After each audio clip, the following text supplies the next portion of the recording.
It's Street Scene Power Hour once again, and welcome everyone back to Street Scene Power Hour. We've got host Larry Ward, who is enjoying running his plow, obviously, with his squad. So here's Rick Guerrera. What are you doing? Shoveling? Oh yeah, snow blower and pulling my back out once again. Well, good. That's the way it should be. We should pull our backs out because, as you know, we've gotten hit with pretty much snow here in the Northeast Ohio area, Western PA. And we'd like to welcome our special guest, Quinn Wenzel. He's a professional endurance racer. And we got Nate Miller and his dad. Sorry, Dad. Name I can't. The old man. The boss. The boss. Old man. So we've known Nate for a long time, and his dad. We've known him a long time. As Buckeye Auto Restoration, but they've got since they've been with us, it's Rust Belt Broncos now. So we're going to get into that business a little bit in a few minutes here, but. We're going to start off with Larry Ward and Quinn Wenzel. So, Larry, it's all the floor is yours to dance with. All right, I'd like to welcome Quinn Wenzel, hard endurance professional racer, to Street Scene Power Hour. Quinn, welcome to the show. Yeah, Larry, thanks for having me. Hey, I like it a lot. When they were talking about Broncos, I immediately started thinking about you and your dad and the Jeeps and that, but we'll get into that in a little bit. But a lot like young men that get into professional racing, they've had an impetus or a stimulus somewhere along the line to get into racing. And in your case, it was your dad who raced at some of the higher levels in motocross and that, and still competes and is a champion in his own right in several different disciplines. But tell us about growing up in a family that where your father was a high-end racer and you getting started. Because, you've been doing this since, 4 years old, 5 years old? Yeah, I started actually racing or riding when I was 3. So pretty much as long as I can remember. And back then I think my dad was kind of starting to,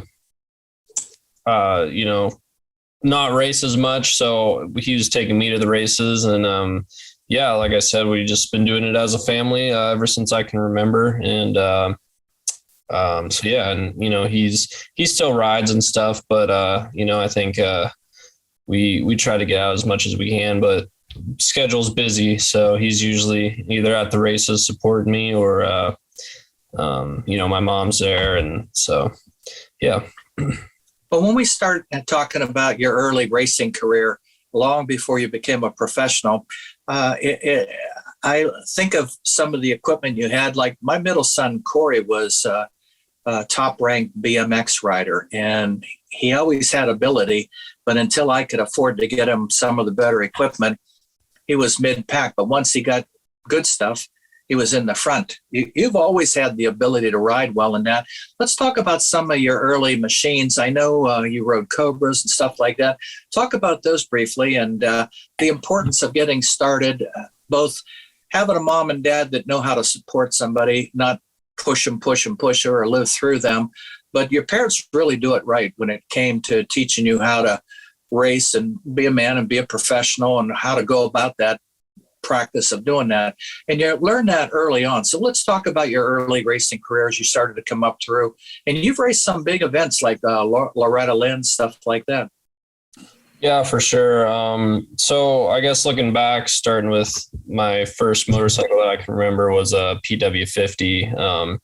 It wasn't too long spent on that before we moved up to KTM 50 and then shortly after that, I got sponsored by Cobra Motorcycles and rode for them on 50s. And I went to the Loretta Lynn's and was doing primarily motocross stuff and a little bit of woods racing here and there. I had the full backing of my mom and dad. And, my dad got into it when I think he was a teenager and he did everything on his own, and I don't think he had too much support. And so I think that kind of helped him realize that, the backing of your parents is pretty important. in a sport like motorcycles.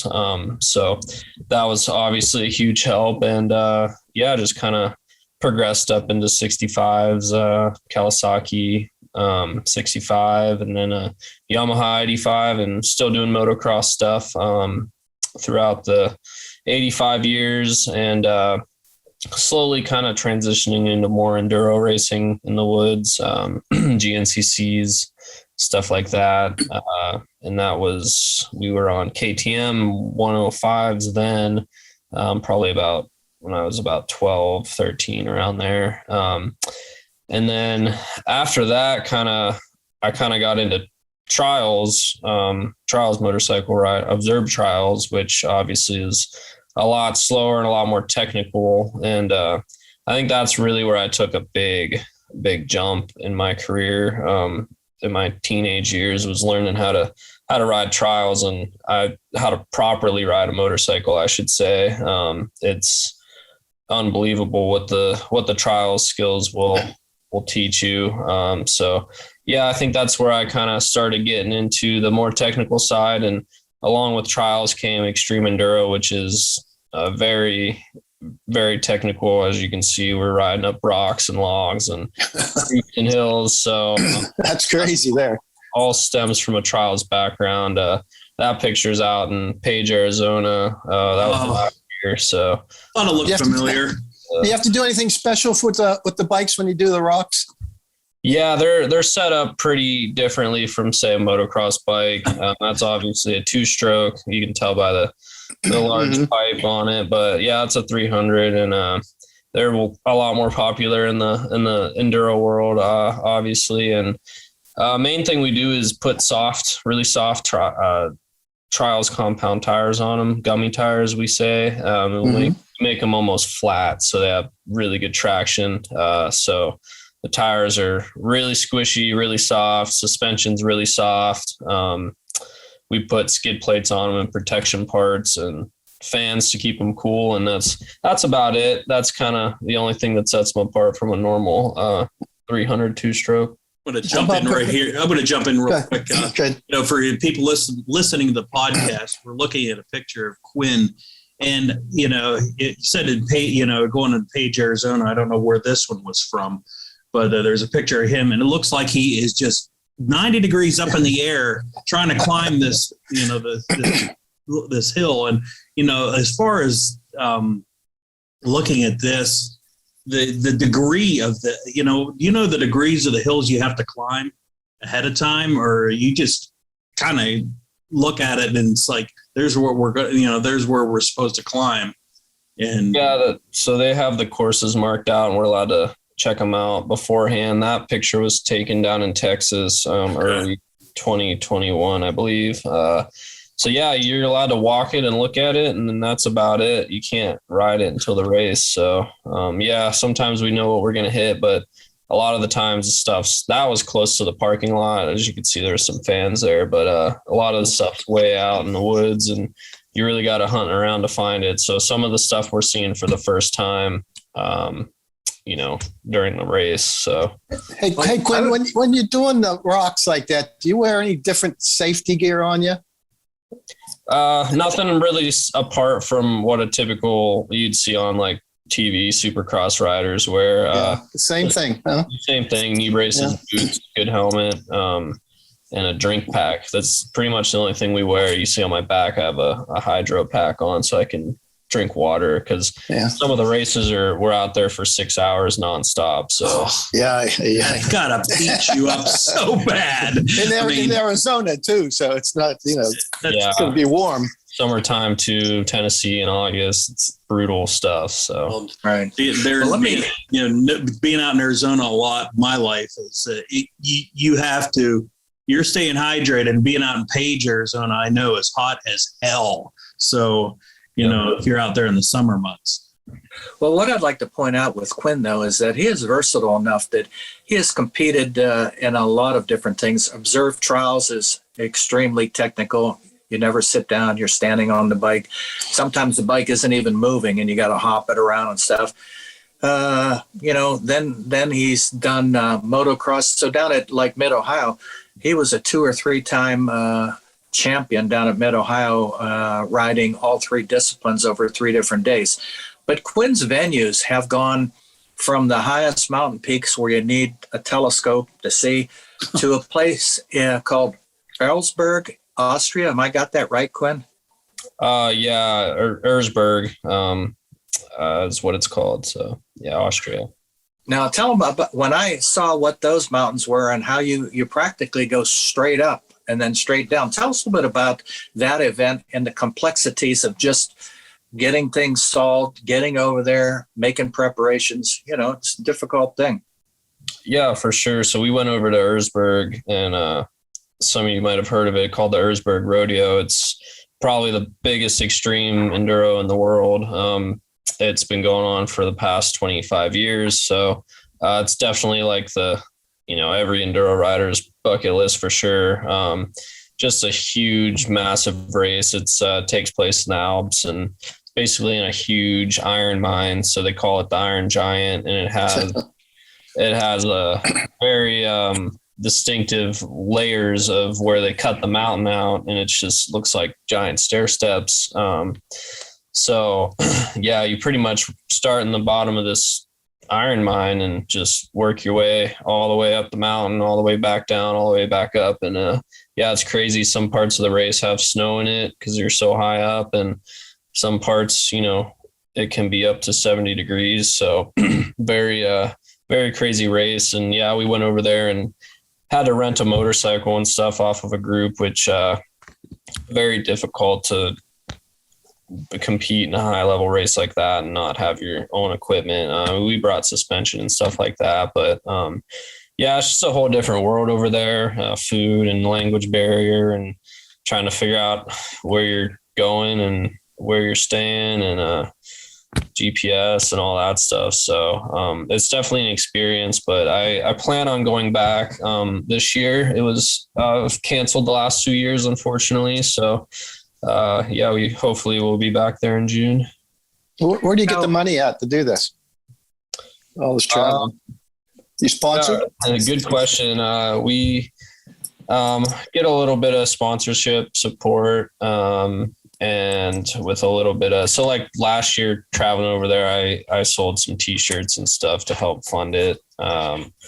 And I went over with my mom and dad, so they helped me out a lot with that, and it kind of made a little vacation out of it. So, but yeah, super expensive to do all that stuff for sure. So, try to get my, a little bit of help from my team who I ride for, travel expenses and stuff like that. But yeah, it's definitely, the higher and better you finish, the more compensated you get financially. Right. So, yeah. Now, as we move forward to your current racing career, I'm sure if we talk about, you were a sponsored rider for Husqvarna, then KTM, or maybe I reversed it, KTM, then Husqvarna, and now on one of Gas products called Arrejeu. Is that correct? Rieju, yeah, just like Rieju. A Spanish J, makes an H sound. So Rieju. Yeah. It's on a motorcycle. Yeah, that is, if you're familiar with the Gas brand and how KTM purchased Gas, like they purchased Husqvarna. So KTM now owns Gas, so they sold all the tooling and the machines and the molds to a Spanish company called Rieju. So they're manufacturing the older Gas bike, which was a good bike, and now KTM makes their new Gas bike. And essentially they bought Gas because Gas had a very good trials bike. So now KTM owns the Gas trials bike, and they left the Enduro bike behind, basically, if that makes sense. Well, let me interrupt you a little bit. We're going to get into your career here in a second. I wanted to get to introduce Nate Miller. He's a local guy here in Northeast Ohio. He's been around here forever, and his work is impeccable on some of the restorations that he used to do. Nate, we've known you for quite a while when you were at your old shop up in was it Berlin Center? Berlin Center, yes. Yeah. He's been a friend of the show since almost the beginning. Yeah. So we wanted to touch on just touch on your early career. I mean, you had a pretty interesting start to your business. How did that start, Nate? Because you got the boss here, probably guiding you a lot of the way here. Nate, you had a pretty interesting start. But no, how it all started was restoring Mustangs when I was 16 years old. And my mom's car, original owner Mustang, she still has it, bought it Golf Ford in Struthers there. So restored a Mustang a couple before we did that one. And I said, let's do this car to National Mustang Club standards. So my mom's car, we did it all, documented all the paint markings and did a whole full restoration on it. That's been done for about 20 years now. Cars retired in the MCA. It's Grand National Champion, I think 5 times in the AACA. Wow. Is that the red one? No, this is a bronze one. Bronze one? Okay. I don't know if I've seen that one. It never leaves the garage, It's one of the cars that never sees the light of day. But and then what happened was in 2008, we did a pre-production car, Mustang. And that really the business took off from there. So we did that 64.5 pre-production Mustang. And just recently, we at the shop there, we did another 2018 and 19. We did another pre-production Mustang for a guy out in Arizona, and then he bought number 140 off of Bruce Beagley. Okay. Yeah, remember we did the Bruce Beagley one? Yes. He had one back there. That was sold. So now the guy owns both pre-production consecutive unit cars. I restored both of them. And now they're consigned to Meekum in Arizona in March. No way. Okay. So the consecutive back-to-back pre-production Mustangs on the block. Okay. I don't know if we auction it one lot or separately. Tell us about the pre-production Mustang. What's different about it? Oh, the differences are the tooling. It's all early tooling, so it was really never built on an assembly line. They were built at Allen Park, which is a pilot plant in Dearborn. So they're all hand built, all hand painted. They were trying, stuff to make them fit correctly. They were all built, they're all built prior to March 5th of 1964. So they all have 05C DSR date codes. So the date code on all 200 pre-production cars says 05C, even though they were built in December, January, and February of late 63, early 64. First production Mustang job 1 was on March 9th, 64. These cars are all built before the Dearborn assembly. So they made 200 of them? 200 of them. And there's a handful known to exist. There's some that was scrapped.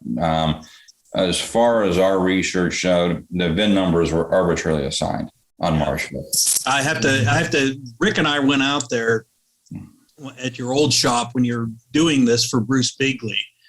This Mustang am I correct? It was found in Youngstown, correct? No, it was from Georgia. Okay. Yeah. And Bruce brought it back and they didn't know what it was. And he just wanted it painted and we got into it. And it was, it was pretty unique what it was. And and before we even did that, nobody really had any idea about pre-production Mustangs. Yeah. So we had a bunch of magazine articles done about that car. And, since magazines no longer exist anymore, so it's hard to get a magazine feature car. But 139, which we just got done with, one at AACA, first junior, his first time out in Hershey when we took it there. Yeah. And the early pre-production cars are just really unique to the Mustang. I mean, they're like them. What's the money value on those? Is it more? I bet those two cars bring over $500,000 that goes a pair. Wow. That pair. And then with the market that, was just in Meekum here last week. I could not believe what people were paying for stuff that I would never pay. Look at the used car prices now. Yeah. So what I have to say about the Mustang, when we went out to see this Mustang, when you were restoring it, we got a kind of a close look at this. And for people listening, you wouldn't understand it because what I remember about this Mustang was in order for them to fit the roof rails in, they had to beat down some of the inner quarters. Right, correct, yes. And the roof, I remember if you look at any convertible Mustang of 65, if you look at it, the roof laid back a little bit for the convertible top. This one was flat. It was kind of squared off in the back. So you got to look at it and it's like, something's not right about this Mustang. Did they get a cheap convertible top? No, this is the way it was. Also, too, how Bruce's car 140 there was flat top. 139, the top was made differently on one side. So the back rear bow was like a 90-degree angle, and the other side was more like a 60. Yeah. So it's so evident when you put them side by side. You saw the hammer marks where they, and the factory, when they're testing these, they just sit there and beat down with a hammer. And those were still there. In the, And you leave all those there, huh? Just the way it was. You're right. That's because the tooling on the assembly line wasn't there. So they put the convertible tops and they go, oops, we got a problem. So they had to figure out a way to make it go up and down. So they beat it down and then they, I'm surprised those got out in the public. They were supposed to be destroyed. Oh, okay.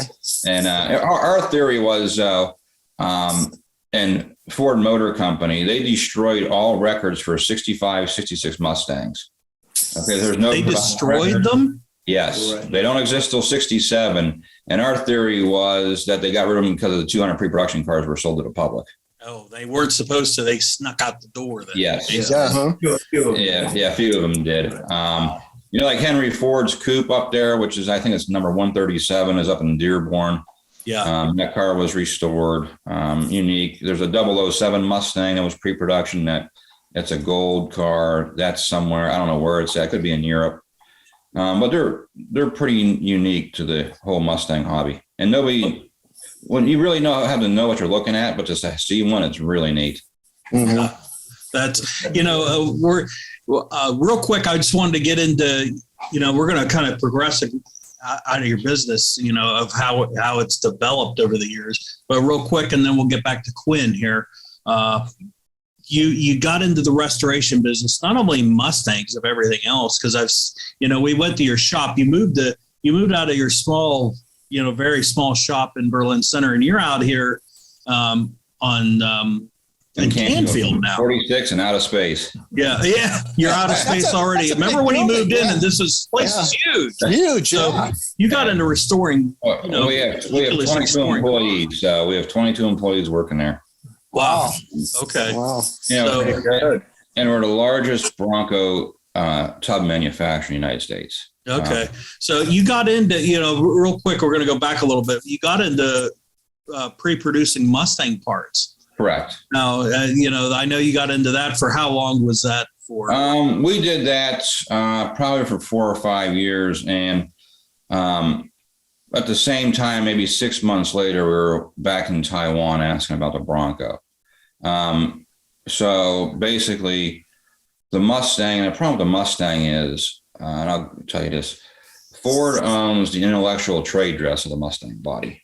So basically, they claim the tri-bar taillights on the body shell or their proprietary trademark, okay?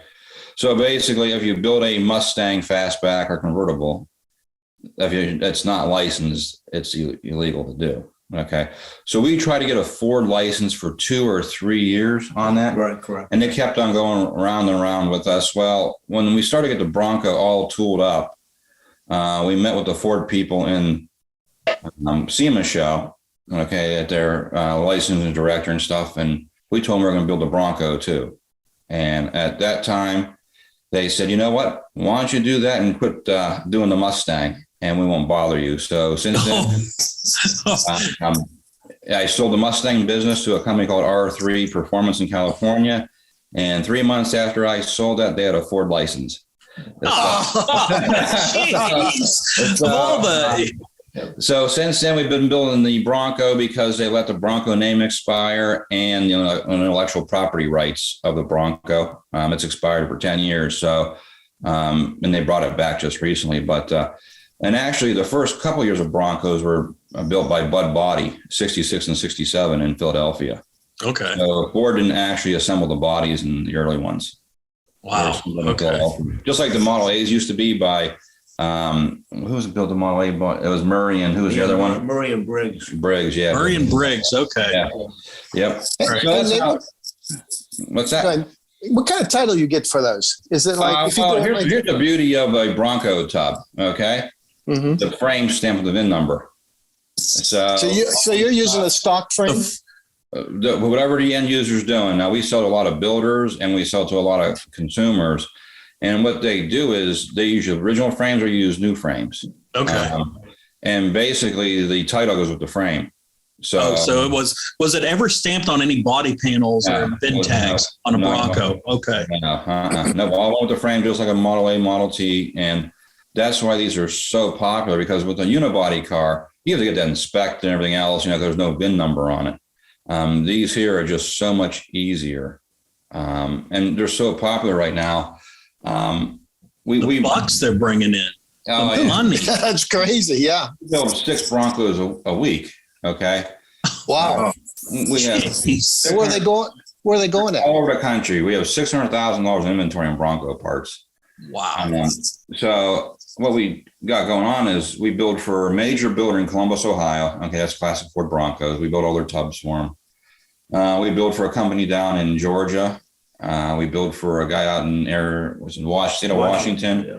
And we have a bunch of body shops that call for the tubs because our lead times are about 6 months to get a body tub right now. Wow. Okay. When we started this here in 2013 with the Bronco stuff, we were the first ones and the only ones because we went to Taiwan and told them we wanted to do. Well, now there's like 6 competitors. Yeah. Okay. But there are small players. It takes them 2 weeks to build a Bronco tub or 3 weeks. I can do it in a day. Oh, wow. The orders we have and the tooling we did and the fixtures, it's just that quick. What do you do? You stamp them? I have them stamped at 2 plants in Taiwan. Okay. Yeah. Well, Nate, we're going to get back to you because we got to dig more into this, the Broncos, because you know what, this is a local business to Northeast Ohio and Canfield. And, Nate's taken it so far, and, it's almost a pride thing to have them right here in Canfield building. Well, I'll just give you, from 2013, we did about 100,000 in Bronco sales. Last year we did 3.2 million. So that's a huge increase in Bronco business. Yeah. Larry, we're going to get back. We're going to hang on to that, and we got some pictures to show for if you're listening to the podcast. Make sure you tune in to later on Armstrong Neighborhood Channel. We broadcast this, so you will be able to see the pictures of all even and Quinn's pictures. We'll see Nate's pictures here. So, Larry, let's get back to Quinn for a little bit. Larry, take it away. Well, Quinn, what I wanted to have you explain is what a lot of people might not know what extreme or hard enduro, what type of a discipline it is. So could you explain that to our viewers? Yeah, for sure. So basically, enduro started out and going through the woods as fast as you can on a motorcycle, off-road motorcycle, basically. And as the bikes progress and the racers progress, people started wanting more of a challenge. So these races started popping up. For example, the Ursberg Rodeo in Austria, one of the original hard enduros, and these tough, impossible races started popping up. And basically, it was what it was is a complete challenge to even finish the race. Forget about how fast to do it or forget about your position. It was just all about making it to the finish line. And kind of like these extreme like marathons people do today, they're, the mud and all that stuff, similar, but on a motorcycle. And so, yeah, it started catching traction. And basically what it is it's a race, through the mountains and creeks and rocks and stuff. And the goal of it is to be very challenging, skill level wise, steep hill climbs, gnarly rock ravines, just pretty much anything to try to get people to quit the race and drop out and not make it to the finish. So nowadays there's full series for it called, the AMA, the American Motorcycle Association, has a national championship here in the States. The FIM has a world championship for hard enduro. So it's gained a lot of traction and it's really popular now. So basically it's just it's a really hard race and it's a challenge to even finish it. And most of the races throughout the series only between anywhere from 3 to 10 riders out of 300 even cross the finish line at most of these things. So, and those are just the pro riders alone. The amateurs sign up for these for the experience and to see how far they can make it and try to make it further than their buddies. So there's, not many people can finish these races. So they're extremely tough. They're long, grueling. You have to protect your equipment and you have to be in the proper physical shape to do it. So yeah, it's really gnarly, pretty much. Well, for our viewers out there, just from my take, I looked at some of the races that you did and watched some of them. And I told your dad, I said, if I was to put a picture in the dictionary of how to get hurt on a motorcycle, Larry, you didn't write that book? Yeah, that would exactly be what you're up against in that. Now, when we look at your career, you're currently sponsored by, let's see, that J is an H, Raheo? Yeah. Right. Anyways, I never could get that right, but your dad's worked with me a long time trying to get me to say it right, but I don't know, having a hard time. But let's talk about your sponsorship. What does it entail? Because there's a follow-up question that I'm going to ask you that'll kind of define the whole thing. So tell us about the sponsorship. Yeah, so like I was saying, Rieju, they're a Spanish brand, a little bit smaller brand.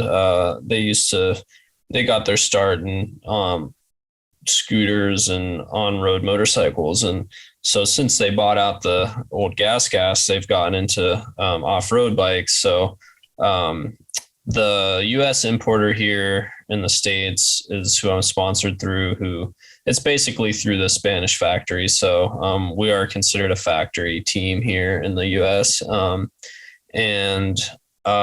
this was their first year with doing a team for Rieju. So I was their first rider this year, first factory rider, referring to 2021, and I'll be on the team for 2022 as well. And basically, they provide me with motorcycles and parts and mechanic and everything I need to go racing at the top level, basically. So, in exchange, I provide them with, top level results here in the States and try to get the brand name out there and sell some motorcycles. About any money involved there? Yeah, there's a little bit of money. Like, okay, good. Need the money. Yeah. It's not cheap to run these. I'm sure. No. You start getting in the off-roading, you break something. It's not cheap to fix that. Well, Quinn travels around in one of those big Sprinter vans, if you've ever seen them. Yeah. And it's completely decked out. And I must tell you that Quinn did almost all the work himself on building the interior. So he carries his bikes in the back. He's got a generator that slides out from underneath. He's got a complete living quarters in there. And then the cockpit can allow him to travel anywhere in the United States. So like a single man's dream right there. Yeah. Well, the one thing that I guess the follow-up question then is, when you get to be a sponsored professional racer, they do that for people that they project are going to build the brand's awareness. It's like the old win on Sunday, sell them on Monday. And so there are certain competitive pressures. And I got to tell you, you're one of the most level-headed young men I know. You don't seem to get too high or too low, and your performance is always consistent.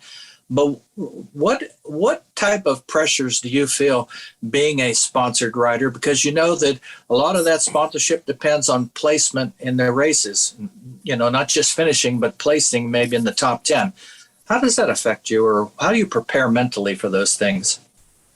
Yeah, there's definitely some pressure, sometimes it's good, sometimes it's bad. I mean, it can, it helps you. Yeah. 'Cause there's results, you have to perform. You can't just go out and not finish these races and not get top 10s, or you're not going to be, getting free motorcycles for too long. So, there's pressure there, but it also pushes me to try to be better and do the best I can at these things. And, you know, you gotta do a lot of hard work and spend time in the gym and spend time on the bicycle and, train for it. So, you know, it does push me to be better, but it's, I'd say my toughest critic is probably myself. The team and everybody behind me are, you know, very, very helpful and very understanding when things don't go right. And, you know, it's not always going to go your way. So, you got to try to,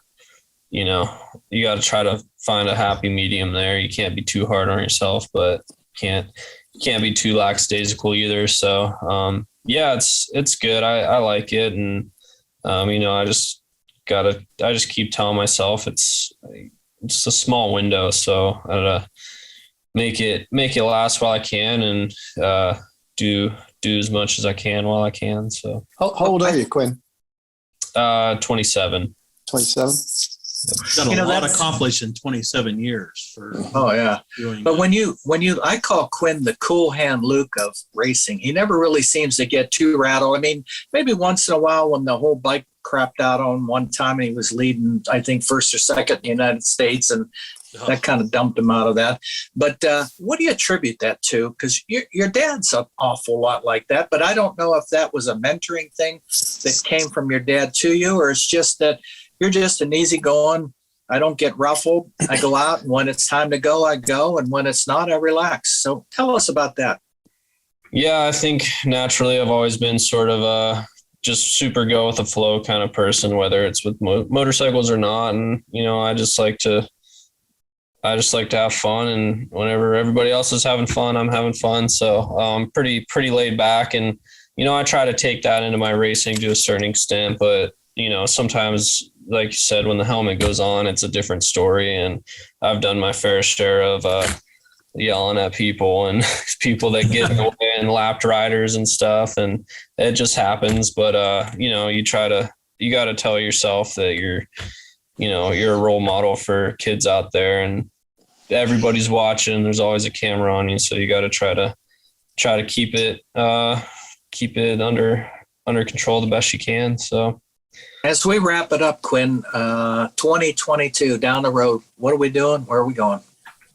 So yeah, season's, you know, going to kick off here in March. So not too much longer. We're starting back out in Page, Arizona, like that picture we were showing you. We're going back out there. Couple rounds in California. As the season gets a little warmer, we'll head out east. Tennessee, Pennsylvania. Like I said, I'm hoping to go back and over to Austria in June. So it's pretty hectic schedule. It goes all the way until about October, and then there's a few one-off races we'll do. And yeah, so I mean, you don't get too much time off, but it's good. So I like traveling, and we're heading down to Texas here in a couple of weeks to get some training in. I can't do too much training up here. There's a foot of snow right now, so no, you can't. It's a different type of running there. Yeah. So, you can't when get comfortable, or it catches up with you. So you gotta start training. Well, when you look back on, 27 years is a long time to be competitive on a motorcycle, and you've been very fortunate to not suffer, permanent injuries or severe injuries are ones that you've gotten over in that. But when you look back on your career in that, is there a defining moment that you think that, hey, this defines me, or this at this, like you said, it's a short window, but this race or this event or this thing that happened kind of, I think, defined who I am and the way I race and stuff like that? Yeah, I mean, looking back, I had a couple of national trials championships that I'm really proud of, and for Scorpa USA, which was the first. There's kind of similar to the situation I'm in. Scorpa was a new brand that they brought me on to win a championship in, and so I did that the first year. And then probably as far as like a race goes, there was a really crazy race in 2020 over in PA. where my bike broke right on the finish or the starting line, right as we started. And you're not allowed to, only myself is allowed to touch the motorcycle. I'm not allowed to have anybody, no mechanics, anything like that. So bike broke right on the start and couldn't figure it out. And I worked on it and the whole pack was taken off, and it ended up being about an hour until I got it running. It was the coil went bad on it. And so I had to dig that out, and I had to take a coil off another motorcycle. So I was basically working on two motorcycles right in the dirt there, and ended up getting it running again. And I was an hour behind, and you had 5 hours to complete the race. So there was, I think, 70 riders on the line that day. And with an hour, I gave everybody an hour head start, and I ended up coming back to 10th place that day. How did you make up an hour? I just can't imagine, making up that time, trying to push. I was just very, once I got it running, I was very motivated to try to finish. I wanted to finish more than anything. I wasn't too concerned about my place. And I had 4 hours to do a race that most people can't finish in, 6 hours. So I just motivated and pushed through it. And like I said, ended up getting into the top 10 that day. And I looked back at my times, and if I had started with everybody else and rode like I did, it would have been a podium ride, which is really good for the amount of competition that's in the races today. It's really tough to even get in the top 5. So I always look back on that race, and, most people would have packed it up for the day, I think, in that situation, and not even tried to go after their bike breaks like that, especially a lot of top racers, a lot of them are, if something goes wrong, they just pull off. So, I think that kind of describes how I look at racing and how I go about it, and just, never give up attitude. So, hey, yeah. Quinn, when you're on the road, where do you live at? You live out of your van, your bus there? When I'm on the road, I have a place to stay in my van. So if it's not too cold out, I'll stay in the van. But if not, I'll usually grab a hotel or an Airbnb. But the van would be a lot cheaper.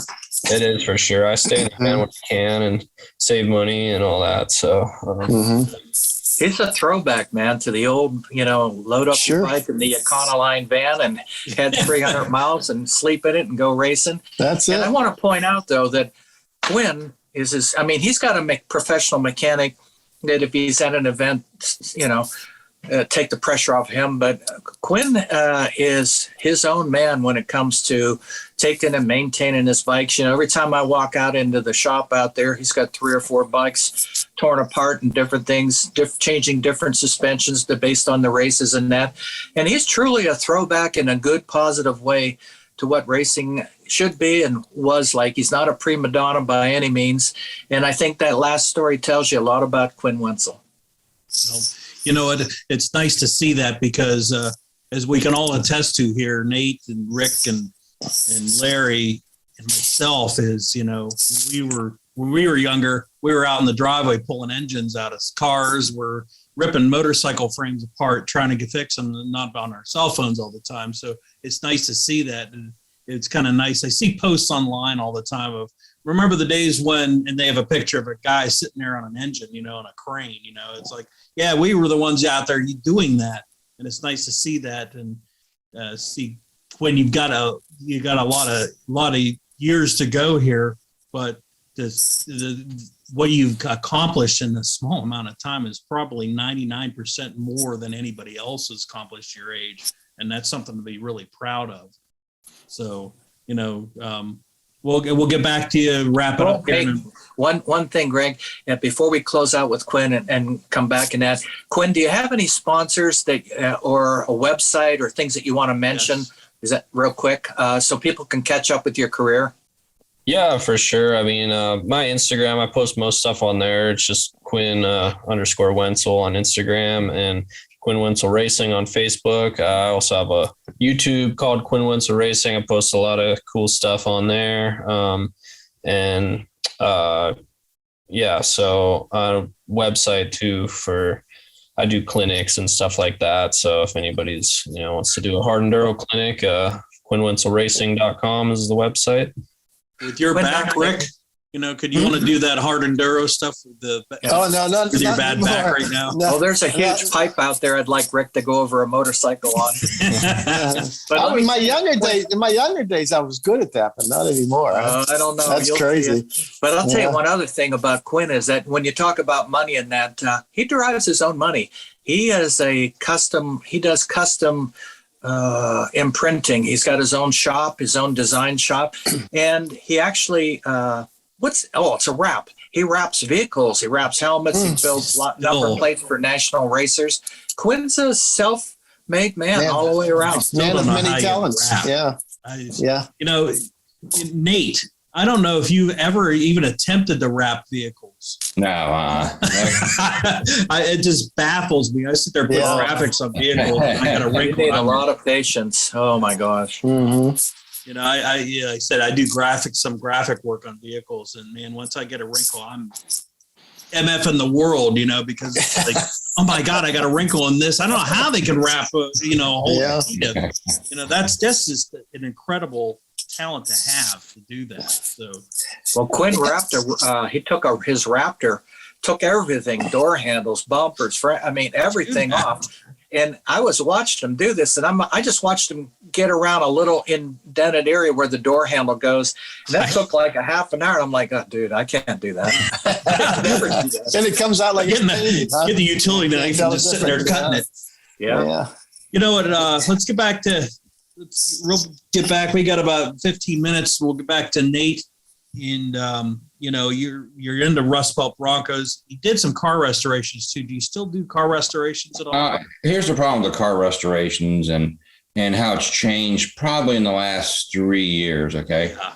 It's gotten really expensive, and the costs have probably tripled. And the time frame to do a good car restoration, you're at 1,500 hours minimum. And how much an hour? If you're charging 75, you're at $50,000. Not even including cars. And $75 is reasonable. Yeah. So, it's not cheap anymore. And when the Bronco stuff took off, it was like, we can build these, and have a more diverse work, employees. I have a more diverse group of guys and girls too. We have 2 females that work too. Good. So, basically, it's much easier to build a Bronco and even to complete a Bronco than to do a classic car restoration. What does a Bronco cost? If you were a customer says, hey, I'd like to have a Bronco, what does something like that cost? Because I remember those old 67s. Everybody loved them. Oh, yeah. And they sold for about, $3,000 or $4,000. Yeah, and they're busting out 2 years later. But we sell the complete tub for right around $14,000. Okay, that's a complete drop on your frame. Now, the body work and stuff, paint them, you're about $15,000. Okay. But these trucks are going for what they're just going a 302 truck is $100,000 going for. Oh, yeah, really? And think about that.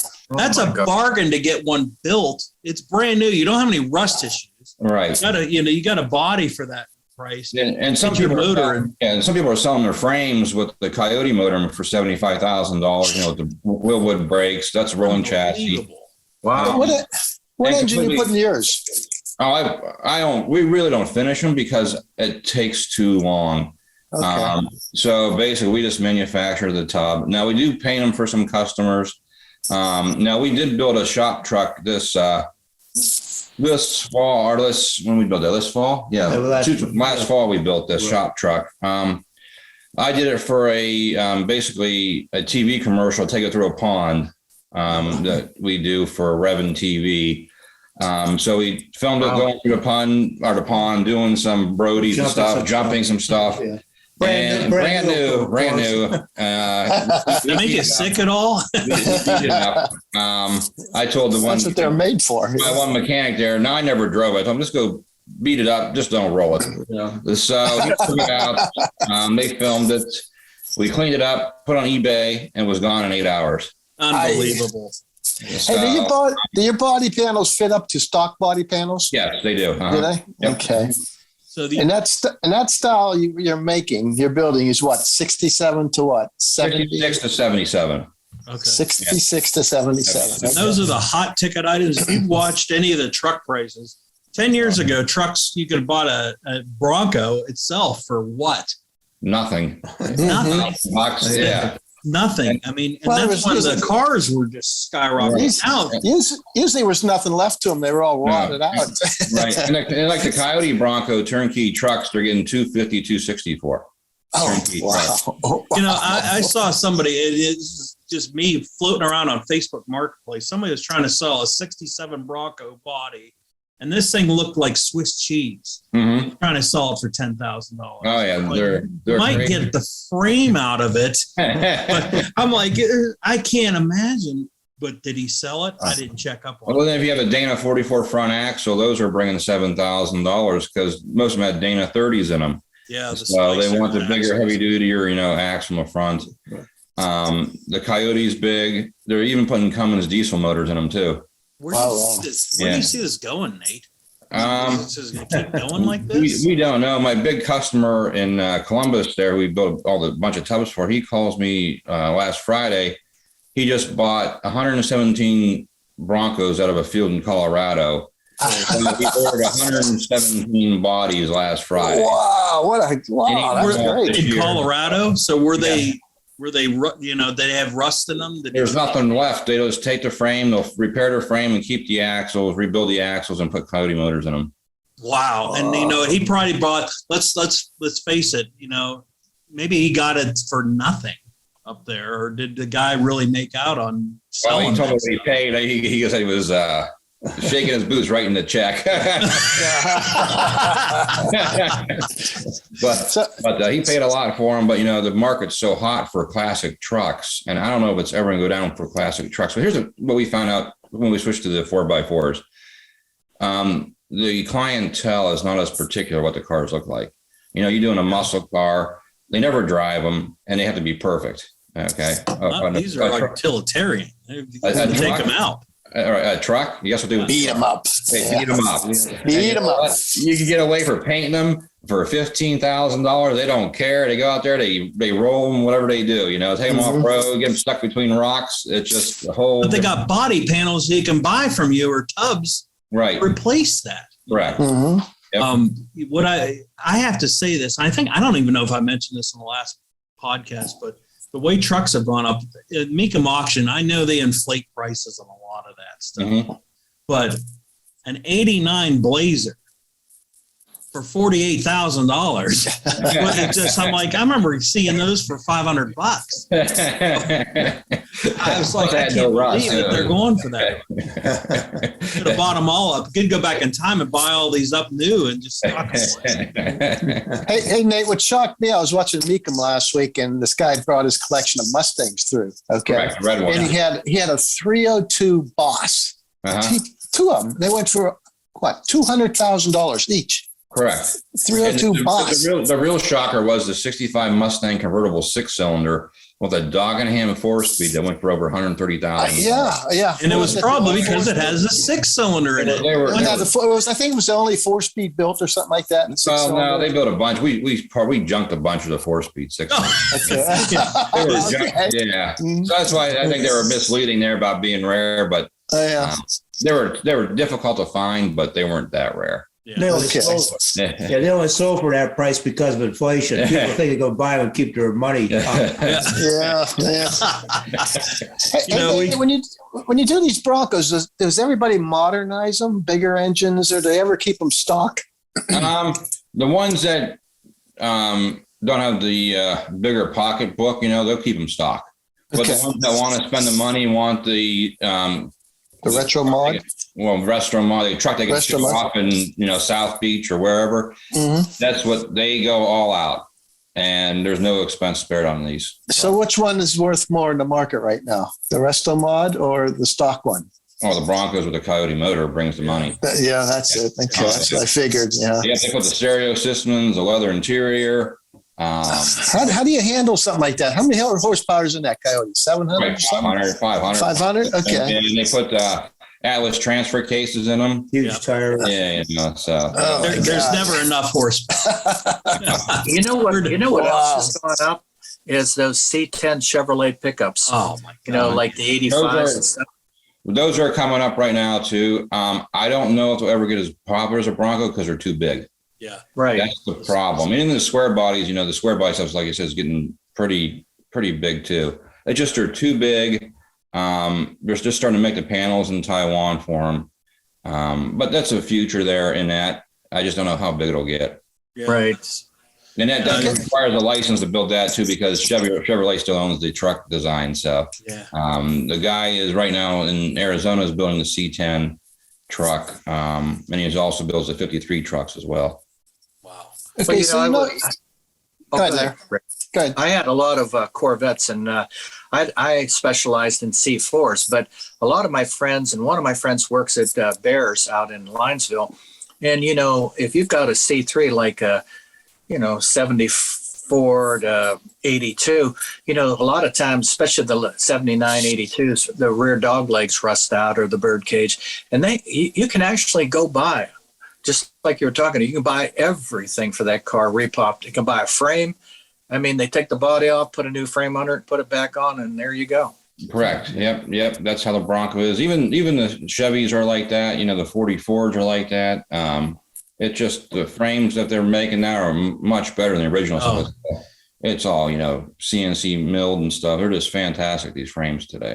I have to say that a lot of the aftermarket parts have come so far. I remember trying to getting aftermarket parts. And they were so far 10 years off. and they were so bad. They wouldn't fit. They're bent in half. Now, Yeah. They right on. The guy's name that started all that, his name is GT, and he was the originator of the aftermarket parts for the whole classic car market. Yeah. He's probably 7 years old from Taiwan, but he started it all, and they started buying bodies originally. They shipped whole bodies back to Taiwan to copy. So if the quarter panel was damaged and was filled with body filler, guess what they copied? Oh, the one with the body. Yeah, the panel. That's why they didn't fit. Hey, why is this all wavy? That's a brand new. They did. And then I should have sent you the pictures of how they made some of the tooling there. What they do is they take the quarter panels, for instance, and they have a big chunk of foam, styrofoam, and they carve out the styrofoam to fit the quarter panel. No. So Really? Yes. Yeah. Then they make They put plastic. plaster Paris on it to smooth it out. to smooth it out. Yes. And then they use PVC pipe to make their foundry tool. And this whole thing's encased in styrofoam and pipes, right? PVC pipes. And when they dump the casting in there, the hot metal, it forms all around it, and that's how they get their dye. It melts out. It melts out. Oh yeah. We got a couple minutes left. Go ahead, Rick. Hey, Nate. Hey, Nate, nothing lasts forever, okay? You got the Broncos. It's going really good right now. What in the back of your mind would you be getting into next? Do you have anything? We keep on kicking around too. And, we looked at the C10 last year. The Scouts will be their international Scouts. That could be big. Yeah. The issue with the Scouts, there's no parts. Yeah. Mm-hmm. There will be someday. Right. Yeah, I don't even know where you could find them. I had an old 67, and I just loved it when I would go deer hunting up in the mountains, Mm-hmm. Yep. And then you have the old Land Rovers. Okay. Mm-hmm. Oh, yeah. Yes. See, those are real popular. Yeah. Big Yeah, and money. they're putting LS motors in those too, because the English electronics are back in it. Those were great, weren't they, Lucas and all that? Yeah. So they're putting the LS motors in those. I think with the whole 4x4 market, it's a whole different ball game than the classic car market. See the Land Cruisers coming. Yes. Yeah, big change from what we used to do. Okay. I got one question for Quinn real quick. Is there any moment that stands out? And I can't stop looking at these pictures that you had of like, I'm not going to make it up that hill. When you're climbing something. Is there one of those that you're in the middle going, I'm not going to make this? Not that I know of. I know. I look at all of them and saying, man, I'd never make that. Yeah. Sometimes I'll look at like a downhill and I'll think to myself, like, there's no sugar. Yeah, I mean, you can go up a hill and not make it and whatever, come back down. But once you just get going down a downhill too fast, it's game over. Some really gnarly downhills kind of freak me out sometimes. But yeah, I don't think there's nothing that has ever been at any races I've been at. There's nothing that's been too above the top level guys' skill level where we couldn't make it. Yeah, mostly probably a couple downhills are scary. A lot of the times I'll look at something and I'll think it'll be easier than it is actually. So yeah, it just depends on what it is, but for sure. So there's some sketchy stuff out there though. Well, I remember watching you go up almost looked like slate rock with moss on it at like a 60-degree angle. And I'm like, and then of course the bikes fall down and they slide back down. And I'm like, oh my God, how's he going to make that? You know, it's crazy. So do you do hill climbs? Yeah. Yeah. Being here from Ohio, we drive down Wellsville all the time, and there's some really I used to go down there too and see them. I always like doing gnarly hill climbs for sure, and there's a lot of hill climbs in the races we do. So luckily, that's crazy. The hill climbs are crazy. We're gonna wrap it up here. You've been listening to the Street Scene Power Hour. You can listen to this on Buzzsprout, iHeart, all your favorite Facebook platforms, YouTube. Yeah, YouTube will be coming. We're gonna hit this first on the podcast, and we're gonna broadcast it on our Armstrong Neighborhood Channel YouTube page. Quinn, where can we find you at online?